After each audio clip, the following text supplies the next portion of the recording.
बिना कोई मंच पर ये भी बैठ, बार बार कहना ना पड़े, प्लीज बैठ जाओ, कोई खड़ा नहीं रहेगा मंच पर।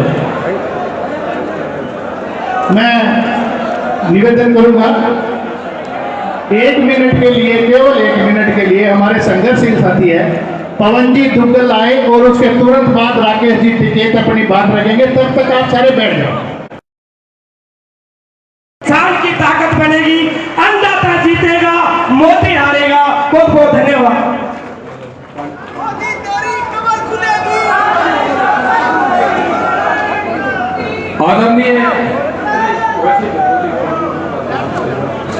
आदरणीय सम्मानित मंच, सभी साथी, किसानों, नौजवान साथियों, मेरी माताएं, बहनें, पुलिस प्रशासन के लोग, पत्रकार बंधु, और आज नौजवान दिवस के रूप में आज जहां जहां पे भी आंदोलन है, जहां पे भी धरने हैं, ये पंचायत स्थल भी है, तो आज का दिन, क्योंकि आज 26 तारीख है, तो संयुक्त मोर्चे ने यह फैसला लिया था कि आज युवा दिवस के रूप में इसको मनाएंगे। तो सभी युवा साथियों को, जो बच्चे हैं हमारे, इस आंदोलन में बहुत बड़ी भागीदारी युवाओं ने निभाई और ये एहसास करवाया कि जब जब यूथ आगे हाथ बढ़ाता है उस क्रांति की जीत होती है। तो मुद्दे, क्योंकि 90 दिन से ज्यादा आंदोलन को हो गए और सरकार अभी मानने को तैयार नहीं है, तो इसका मतलब लड़ाई और लंबी चलेगी। सरकार चाह रही कि जब कटाई होगी फसल की, कि किसान वहां से वापस अपने खेतों की तरफ आ जाएगा। किसान को भी अब रणनीति बदलनी पड़ेगी अपनी। जैसे वो पाली में काम करता था, साझेदारी में काम करता था, बटाईदारी में काम करता था, खेत का काम कोई करेगा, आंदोलन भी उसके खेत का हिस्सा रहेगा। ये हमको आंदोलन भी नहीं छोड़ना, अपना खेत की फसल भी नहीं छोड़नी और दिल्ली सरकार को भी नहीं छोड़ना। अब पहले आवाज आती थी कि कर्जा मुक्ति अभियान चलता था, लुटेरों को भगाने का अभियान चलेगा, देश से लुटेरे भगाने का एक अभियान चलाना पड़ेगा देश में, क्योंकि देश में लुटेरे आगे हैं। आप तो घर में सोते रहे और देश में लुटेरे आगे। इन लुटेरों को भगाना पड़ेगा यहां से, जब ये किसान और मजदूर बच सकता है। इस हिसाब से सारी चीजें बेच दी। अब अगला टारगेट इनका किसान आ गया। एमएसपी पे हमारे लोग जो 40 लोग हैं बातचीत कर रहे थे कि एमएसपी तो आएगी नहीं। ये एमएसपी का खेल तो आम जनता को अभी तक समझ में आया है, देश के किसानों को, कि इतने दिन से किसान बर्बाद क्यों था। आज के हम राजस्थान के अंदर गए कल, तो किसानों से हमने बात करी। किसान ट्रॉली में ले जाता है, हमको बाजरा और गेहूं मिला। हमने पूछा कि क्या रेट में बेचोगे। मंडी में जाएगा, वही व्यापारी पता करेगा इसका क्या रेट है मार्केट का। बाजरा 11 से 13 रुपया किलो, गेहूं 14 रुपया किलो होता, तो बाजरा 2100 रुपए से ऊपर बिकता। 2000 रुपए क्विंटल गेहूं का बिकता। जब ये कानून बन जाएगा कि उसके कम पे खरीद नहीं होगी, जब ही किसान को सीधा लाभ मिलेगा। ये कह रहे कि पंजाब का आंदोलन है, पंजाब में एमएसपी मिल रही है, आप क्या कर रहे हैं? मतलब बांटने की कोशिश करते हैं पंजाब, हरियाणा। कहते कि आपका क्या मतलब इस आंदोलन से? ये तो पंजाब के लोग लड़ रहे, उन्होंने पूरा फायदा उठाया। ये बांटने की कोशिश करते हैं, ये बांटने की कोशिश करेंगे। योगेंद्र यादव ने कहा कि हम जोड़ने की कोशिश करेंगे, हमको टूटना नहीं, ना पड़ता। इन्होंने राज किया है बांट के, कभी किसी उसमें मसले में बांटे, वोट ले लिया, और अभी इनका टारगेट है कि किसान को बांटने का काम करो, आंदोलन को फेल करो और इनके अनाज को लूटने का काम करो। आप सोचते थे कि भी है, अनाज के लुटेरे हैं, बड़ी बड़ी कंपनियां आ गई हैं, बड़े बड़े गोदाम आ गए हैं। आने वाले टारगेट होगा या तो भारत सरकार इन गोदामों को अधिग्रहण कर ले, नहीं तो वो दिन दूर नहीं कि इन गोदामों को, इन जनता को तोड़ने पड़ेंगे। ये गोदाम तोड़े हैं, सहारनपुर के अंदर फैक्ट्रियां तोड़ी है, टूटेंगे, इनके छप्पर बनेंगे, गांव में पशुओं के छप्पर बनेंगे इनके गोदामों की छत पे। या तो इनको सरकार अधिग्रहण कर ले, किसी व्यापारी के गोदाम देश में नहीं बनेंगे, भूख पे देश में व्यापार नहीं होगा। नया कॉन्सेप्ट आ गया कि अनाज को तिजोरी में बंद करो, रोटी को तिजोरी में बंद करो, भूख के आधार पर देश पे कीमतें तय करो। ये नहीं होगा। कितनी भूख कब लगेगी उस पर कीमत तय करेंगे। गरीब की रोटी छीनने का सवाल है, किसान की कीमत छीनने का सवाल है। बात करने के लिए तैयार नहीं सरकार। करेगी अपने गेहूं की फसल काटते रहो, अपने धान और इसकी फसल काटते रहो। जब जब भी जोन सी फसल आती रहेगी, चने और सरसों की फसल है, गेहूं की काटते रहो। ये साल आंदोलन का साल होगा 2021। तो याद कर लेना, 2021 पे चारपाई पे सोना बंद कर दो घरों में। अगर कोई अपने घर में भी है तो जमीन पे बिस्तर लगा लो, उसका आंदोलन उसके घर से ही शुरू होगा, तो आपकी पहुंच वहां तक जाएगी। ये शुरुआत करनी पड़ेगी। अपना खेती बाड़ी कटिंग करके अपने ट्रैक्टर को दिल्ली की तरफ मूव कर लो, ट्रैक्टरों को, आपको वही रहना पड़ेगा। सरकार नहीं अभी मानने वाली। सरकार 2 महीने तो सरकार ये कह रही कि ये आंदोलन कटाई के टाइम पे खत्म हो जाएगा। किसान ने चलानी शुरू कर दी अपनी फसलें। ये सरकार ने कहा था कि किसान अपने घर चला जाएगा, किसान ने अपनी कच्ची फसल उजाड़ना शुरू कर दी। उन्होंने कहा कि मेरी पहली प्राथमिकता आंदोलन है और दूसरी मेरी फसल है। हमने किसानों को कहा कि ये मत करो, आप अपनी फसल की कटाई करो, अपने घर में रखो। जिस दिन आपके फसल की कटाई होगी, दूसरे लोग वहां पर जाएंगे। अगर आप आंदोलन में होंगे तो गांव की कमेटी आपकी फसल को कटाई करेगी। आजकल मशीनरी बहुत आ रही है, कोई ज्यादा दिक्कत नहीं है। आपको मच्छरदानी, जो आंदोलनकारी है, मच्छरदानी खरीद लो। मच्छरदानी में 4 लाठियां वे भी खरीद लो, दोनों काम करेंगी वे। मच्छरदानी की लाठी खरीद लो 4। जिस आदमी के पास में मच्छरदानी होगी, मच्छर नहीं लगने का उसको।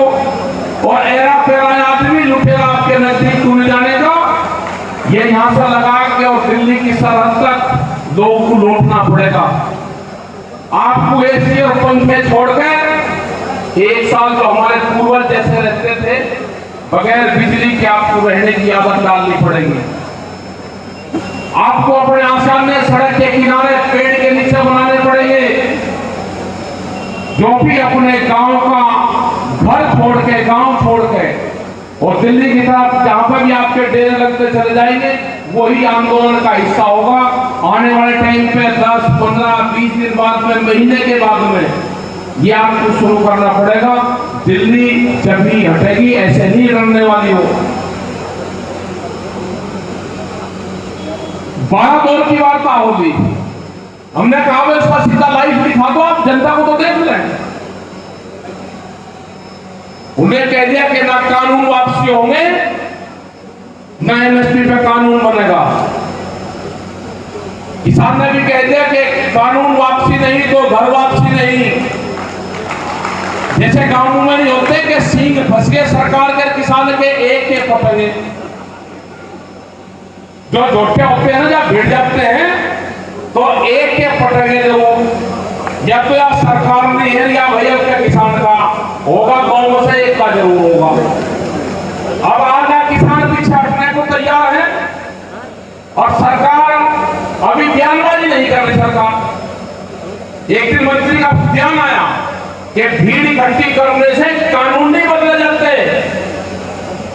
उनके दिमाग में फतूर आ गया कि भीड़ इकट्ठी कानून नहीं, जब भीड़ इकट्ठी होती है तो फिर तो सत्ता बदली जाती है। अभी नौजवान ने ये नारा नहीं दिया, हमने देश के नौजवान ने ये नारा नहीं दिया, अभी कहा है कि बिल वापसी कर लो। अभी गद्दी वापसी की बात नहीं करी, गद्दी वापसी की बात नहीं करी, बिल वापसी की बात करी है। आप अपनी कटाई करो, अपने खेत को सिंगवाओ, उसको जलाओ, उसको उसमें ट्रैक्टर मत चलाओ, अपना अनाज अपने खेत में रखो, अपने गांव में रखो और दिल्ली के आंदोलन की यह तैयारी आप करो। तुम्हारा फिर से दिल्ली में जाना पड़ेगा। ये ट्रैक्टर भी वही है, ये किसान भी वही है। अब की बात तो उन्होंने झूठ कहा था कि लाल किले पे होंगे। अगर किसान को जाना होता तो पार्लियामेंट पे जाता, पार्लियामेंट पे कानून बनते हैं। हमारे बालकों को बहका के जिसने 7 बजे किसी से आया कि हम लाल किले पे जाएंगे और वो सुबह 9 बजे लाल किले पे उसका रास्ता दे दे, उसको गाड़ी में बैठा के ले गए और लाल किले के गुंबज पर बैठा दिया उसको। अरे कोई धार्मिक वह जगह दूसरा लगा जो क्या लड़ाई लगती है। बहुत से सड़कों किनारे बहुत लोग मजारे मंदिर सब बन रहे सड़कों को सरकारी जमीन में, क्या लगता है उसमें? किसने कोई बना दिया उसको हटा देती है सरकार, हटा दो। क्या लड़ाई लगती है? उसको एक दिन जेल भेज कर जमा को अपना घर चल जाए, कागज मत लगाइए। लेकिन एक इशू बनाया उसका, हमने कहा कि लाल किले से बिजू का क्या मतलब है? बिल कोई लाल किले में थोड़ा बने, बिल बड़े हैं पार्लियामेंट में। और ये दिल्ली फेर का बोलकर सुन लें, ये किसान भी वही है, ये ट्रैक्टर भी वही है। 3-4 लाख ट्रैक्टर दिल्ली में गए, 25 लाख आदमी दिल्ली में गए, दिल्ली का एक पत्ता नहीं हमने तोड़ा। हमारे लोगों को जो बुजुर्ग लोग थे दिल्ली के रास्ते नहीं जानते थे, उनको दिल्ली की सड़कों में उनके चक्रों में उनको घुसाया गया वहां पर, वो नहीं जानते थे वहां के रास्ते। लेकिन वो भी बहुत शांतिपूर्ण तरीके से वे वहां से निकलकर फिर अपना वापसी आए। दिल्ली में गए थे ट्रैक्टर लेकर कि 10 साल पुराना ट्रैक्टर बंद कर दिया भारत सरकार ने। ये जानकारी आपको हो जानी चाहिए। अब 10 साल पुराना ट्रैक्टर आप नहीं चला सकते, ये दिल्ली सरकार ने कह दिया। कितने लोग हैं कि 10 साल में ट्रैक्टर बदल देंगे? जो आपके पंपिंग सेट है, जिससे आप पानी निकालते हो, जिससे आप पशुओं की कुट्टी काटते हो, 10 साल पुराना डीजल से चलने वाला कोई भी वाहन, कोई भी ट्रैक्टर, कोई भी इंजन अब नहीं चल सकता। ये खारिज कर दिया गया है। आप 10 साल पुराना ट्रैक्टर बेचोगे तो किसी के नाम नहीं होगा, उस ट्रैक्टर का इंश्योरेंस नहीं होगा। ये कानून है, ये देश को बर्बाद करने वाले कानून है। एमएसपी पे लूट होगी, बड़े बड़े गोदाम बन जाएंगे, व्यापारी खरीद करेगा सस्ते में। ये कानून है। आपको तैयार रहना पड़ेगा। 2021 का साल आंदोलन का साल है। आपको कमर कसनी पड़ेगी, कसम खानी पड़ेगी अपने गांव की मिट्टी की। जो नौजवान साथी हैं, अपने मिट्टी से अपनी बॉडी को टच करो, अपने खेत की मिट्टी को अपने शरीर का लगाओ। जब आपके खेत की मिट्टी आपके शरीर के लगेगी, उससे आपका बॉडी कांटेक्ट होगा जमीन से, आप जमीन नहीं बेचोगे, उसकी लड़ाई लड़ोगे। और जो हमारे नौजवान खेत से दूर रहते हैं, अपने गांव से दूर रहते हैं, अपने खलियान से दूर रहते हैं, अब फसल कटाई का समय आएगा, आप अपने खेत में नहीं रहोगे तो आप अपने खेत की रखवाली भी नहीं कर सकते। लुटेरे आ चुके हैं, 20 साल में पूरी की पूरी जमीन आपकी चली जाएगी। इस तरह के कानून हैं। आपकी जमीनों के रेट बढ़ेंगे, लेकिन फसलों के रेट भी बढ़ेंगे। आप जमीन बेच कर गाड़ी खरीद सकते हो, फसल बेच कर नहीं खरीद सकते। जमीन आप रात के अंधेरे में बेच सकते हो, फसल आप दिन के उजाले में नहीं बेच सकते। ये कानून है। आपको लड़ाई लड़नी पड़ेगी। ये रेत के टीपे थे यहाँ पे, एक पीढ़ी टीपू में खत्म हुई है। एक पूर्वजों की पीढ़ी हमारी गई, हमारे पूर्वजों का पसीना मिला है इसमें। हमको इस जमीन को बचाने की लड़ाई है, फसलों के रेट का सवाल है, गरीब की रोटी तिजोरी में बंद ना हो उसका सवाल है। आपको आंदोलन करना पड़ेगा। आपको दिल्ली की तरफ, जब भी आपको कहा जा, आप दिल्ली की तरफ अपना तामझाम लगा के देके, अपने ट्रैक्टर गाड़ी जो भी आपका तामझाम है अपनी फसल काट के और नजर दिल्ली की तरफ को आप कर लो। और कलकत्ते भी जाना पड़ेगा, कलकत्ते भी जाना पड़ेगा। फसल काट लो, ट्रैक्टर से कलकत्ते भी चलेंगे, बढ़ाएंगे प्रोग्राम कलकत्ते का भी। पूरे देश भर में आंदोलन होंगे। हम जा रहे हैं अगले महीने की 24 मार्च तक के प्रोग्राम पूरे देश भर में लगे हुए हैं। कर्नाटक, उड़ीसा, मध्य प्रदेश, छत्तीसगढ़, झारखंड, तेलंगाना, राजस्थान, सब जगह प्रोग्राम लगे हुए हैं। हमारे 40 लोग हैं, भारत सरकार जो गठबंधन के लोग हैं, हमारे जो 40 लोग कमेटी के लोग हैं।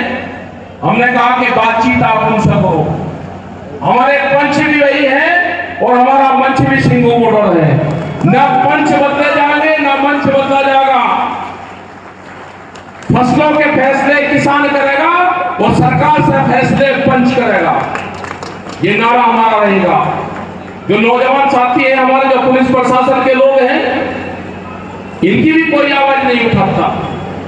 हमने भारत सरकार को, स्टेट गवर्नमेंट को चिट्ठी लिखी, इनकी सैलरियां बढ़ाओ, एक टीचर के बराबर इन पुलिस के जवानों की भी सैलरी करो। इनके क्वार्टर 800 फुट में इनके क्वार्टर बने हुए हैं। ये किसी रिश्तेदार को भी अपने क्वार्टर में नहीं ले जा सकते क्योंकि वहां बैठने की जगह नहीं है। अपने माँ बाप को नहीं ले जा सकते क्योंकि माँ बाप रहते हैं पूरे गांव के बड़े बड़े घर और उसमें, और इनको क्वार्टर मिल रहा छोटा सा जैसे रसोई। तो ये कहते हैं मैं कसे में रहेगा तू, तो श्रम के बारे लेकर नहीं जाते।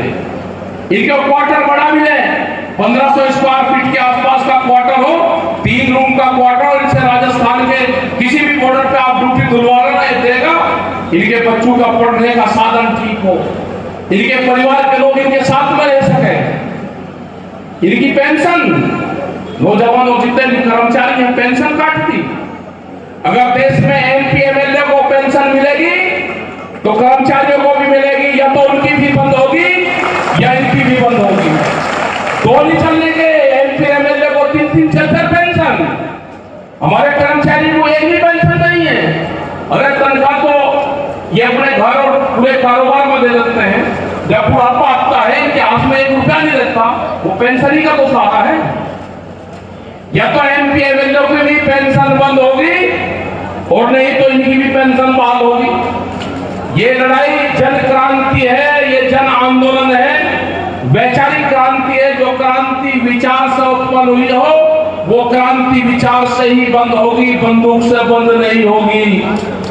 ये कान खोलकर सुनना दीजिए, ये वैचारिक क्रांति है, विचार से ही परिवर्तन होगा। आप चाहोगे बंदूक से परिवर्तन कर दोगे, बंदूक से परिवर्तन नहीं होगा।